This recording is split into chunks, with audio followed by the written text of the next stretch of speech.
sommes en pleine réflexion sur la maison médicale de Bubry et la réunion de ce soir permettait un petit peu d'avoir des éléments complémentaires sur justement la télémédecine dont on entend parler, mais on n'a pas forcément tous les éléments pour bien comprendre de quoi il s'agit. On sentait bien que la population était quand même inquiète de la diminution du nombre de médecins et de la disparition de la présence du dentiste, qui nous a amené à avoir cette réflexion. Et lorsqu'on a commencé à contacter... En tant que maire, si je restimule ma commune, on a relancé du commerce, des professions paramédicales, on récupère des habitants, les gens viennent, ils regardent deux choses. Est-ce qu'il y a un médecin? Est-ce qu'il y a une pharmacie? Est-ce qu'il y a une école? Et puis, est-ce qu'on peut travailler à domicile? Ça me concerne à titre personnel parce que j'ai mes parents qui vivent sur la commune, comme j'ai mes enfants qui vivent sur la commune.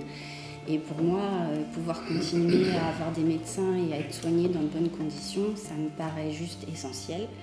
Et donc, on est en zone blanche, même carrément au niveau téléphonique, sur une bonne partie des communes sur lesquelles on travaille. Et donc c'est essentiel que les pouvoirs publics fassent quelque chose pour qu'on puisse bénéficier des mêmes outils et des mêmes possibilités que dans les plus grosses agglomérations.